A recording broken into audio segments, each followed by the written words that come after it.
Jessore board 2017।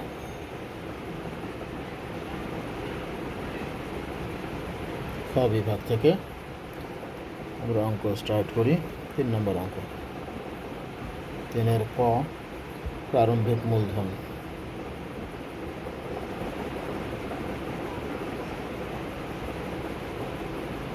প্রারম্ভিক মূলধনে কি আছে? 1,50,000 আর 40, 1,90,000 টাকা হাতে নগদ, 30,000 টাকার পণ্যদ্রব্য, আবার 40,000 টাকার ঋণটা মাইনাস দিলে আমরা পাবো 1,80,000 টাকা। এটাই হচ্ছে আমাদের প্রারম্ভিক মূলধন। খতে কি চাইছে?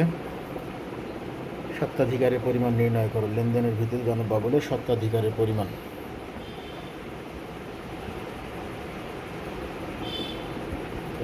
এর পরিমাণ প্রথমে বসবে মূলধন 1,80,000 টাকা, এর সাথে আয় এবং ব্যয়গুলো যোগ হবে। বাকিতে পণ্য ক্রয় মাইনাস ক্রয় কত টাকা মাইনাস? 15,000 টাকা মাইনাস। পুরাতন আসবাবপত্র ফরমাইশ প্রদান আসবে না।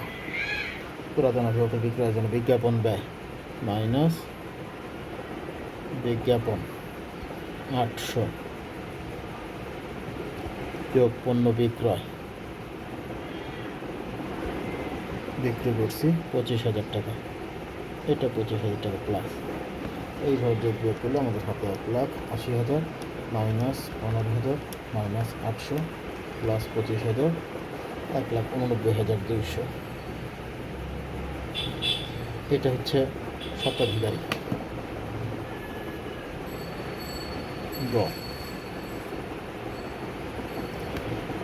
গতে চাইছে লেনদেনগুলি ডেবিট ক্রেডিট নির্ণয়।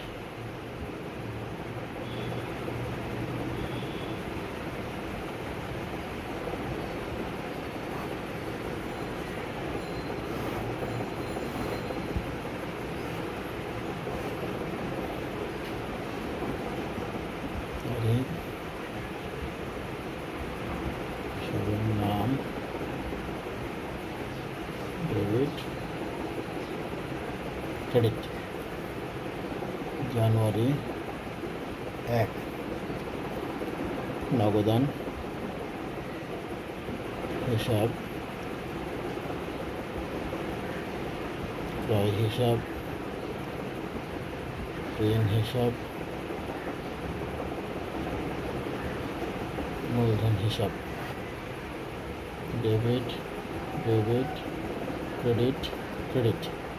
জানুয়ারি 5 ক্রয় হিসাব, আমাদের হিসাব ডেবিট ক্রেডিট।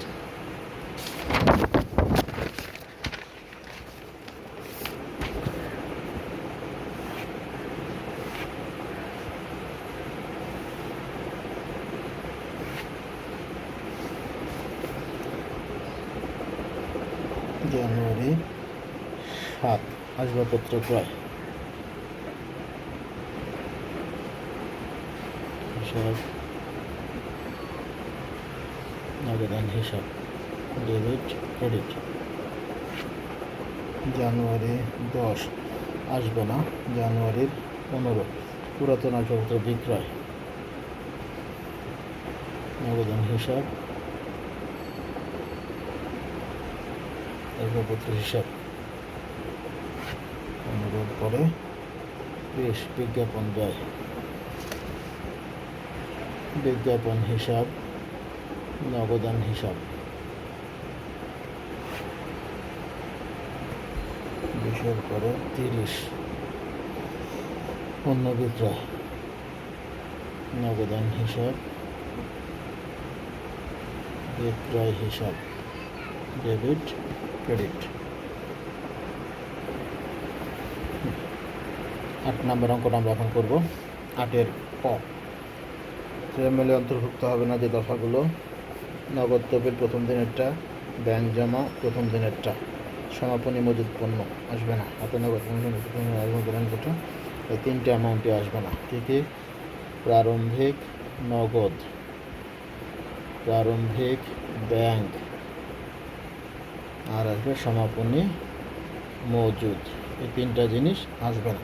প্রারম্ভিক 20,700, ব্যাংক জমা 21,000, সমাপনী মজুদ 38,000, যোগফল কি চাইছে? তার পরিমাণ চাইছে 20,700 প্লাস 21,000 প্লাস 38,000, 79,700।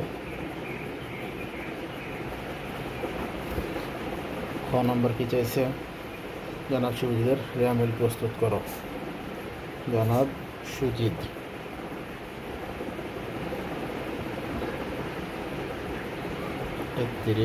ডিসেম্বর 2015, রেয়ামিল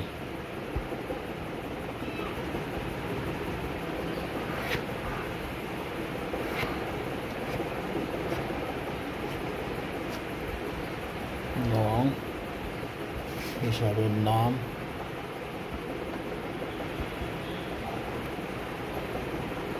প্রতিয়ান পৃষ্ঠাঙ্ক, টাকা ডেবিট, টাকা ক্রেডিট। 1, 2, 3 নম্বর বন্ধ লিখি। মূলধন, মূলধন আছে 1,40,000 টাকা, ক্রেডিট দিকে বসে যাবে। প্রাপ্য বিল, প্রাপ্য বিল 23,000 টাকা, ডেবিট দিকে। শুল্ক, ডেবিট দিকে 2,000 টাকা।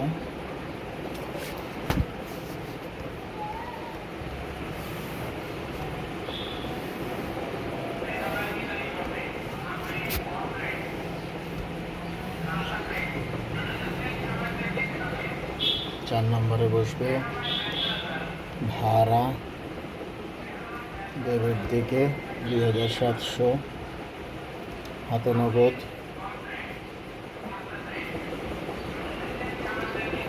1,532,000, শিক্ষানবিশ সালামে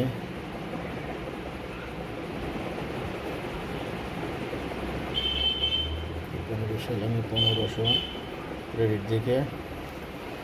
আসবাবপত্র, 23,000 টাকা, ডেবিট দিকে। দালান, দালান কোঠা 80,000, এটা একটা মিসিং হয়েছে। শিক্ষানবিশ সালামে 3400, 3,400। 9 নম্বরে কমিশন একটা বাদ পড়ছে, কমিশনটা দিয়ে দিতে হবে। কমিশন 1500, চাইলে আগে পরে দেওয়া যায়, কিন্তু বাদ দেওয়া যাবে না, বাদ দিলে ভুল হয়ে যাবে। 10 জাহাজ ভাড়া, জাহাজ ভাড়া 2,100। ঋণ, ক্রেডিট দিকে 23,000। বিজ্ঞাপন 3,100। এখন আমরা একটু উপরে জায়গা রাখবো যদি অনিশ্চিত হিসাব লেখা থাকে। 23,000 যোগ 1500 যোগ 3400 যোগ মূলধন 1,40,000, আমার আসে 1,67,900 টাকা। আর এইদিকে যোগফল 2700 যোগ 32,000 যোগ 23,000 যোগ 80,000 যোগ 2,100 যোগ 3,100 যোগ 23,000 যোগ 2,000, 1,67,900। দুই পাশ মিলে গেছে, 1,67,900, 67,900, এটা আমরা বলতে পারি মোট। এই হচ্ছে রেয়ামিলের খ অংশ করে ফেললাম। এবার আমরা চলে যাই গ অংশে কী বলছে। মুনাফা জাতীয় ব্যয়, মুনাফা জাতীয় আয়, মুনাফা জাতীয় ব্যয়, মুনাফা জাতীয় আয়। যদি কোনো মুনাফা জাতীয় ব্যয় একটা শুল্ক আছে, মুনাফা জাতীয় ব্যয় 1, শুল্ক 2000 টাকা। 2 নম্বর ভাড়া 2700 টাকা।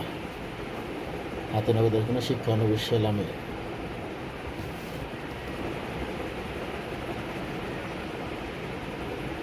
শিক্ষানবিশ সেলামি 3400। আগ্রহ দালান কোটা কমিশন 1500। জাহাজ ভাড়া 2100। বিজ্ঞাপন 3100। এই 34 আর 1500 4900। আর ওদিক দিয়ে 4700 যোগ 2100 যোগ 3100 9900। এই হচ্ছে আমাদের